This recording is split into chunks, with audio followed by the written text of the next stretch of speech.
Oh, speaking of God, their music can be heard on streets, corners everywhere. The catchy cymbals and chanting so easily recognisable as the Hare Krishna sound. But one group of Krishnas from northern New South Wales has left the land for the highways and for human rights as well. Cassie O'Connor caught up with the Crusaders in their Noosa journey north.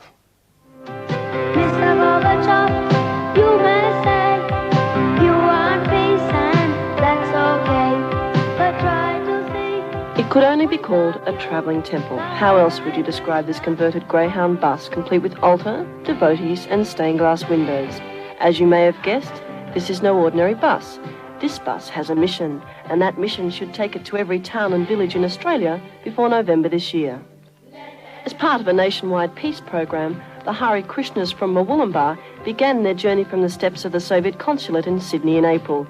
They've given themselves just 7 months to achieve what many would say was impossible.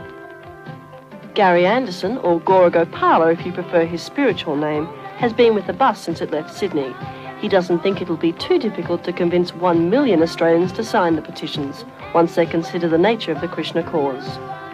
There are going to be people in towns across Australia that have never seen a Hare Krishna before. How do you think they're going to react to this bus full of Hare Krishnas?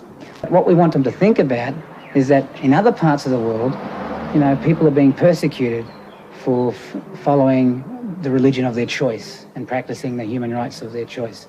So therefore, instead of being prejudiced towards us, we ask them to help in this campaign by signing our petition booklets.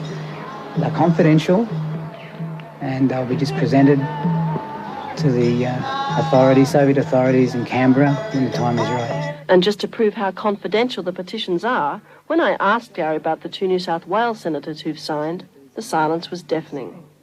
It's possible that one of the major inspirations for this trip was a 12-year-old boy from Murwillumbah with an angelic voice.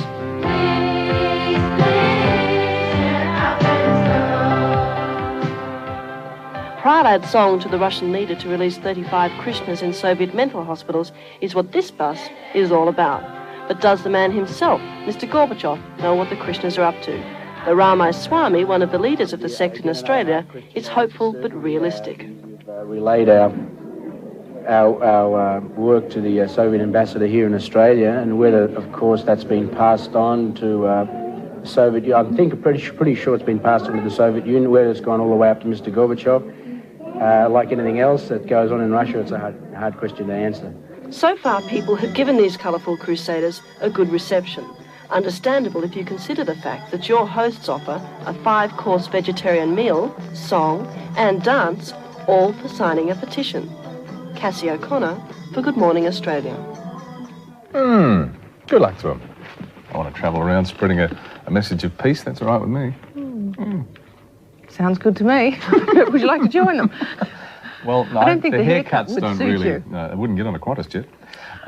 Sorry. We'll take a break. Back in a minute.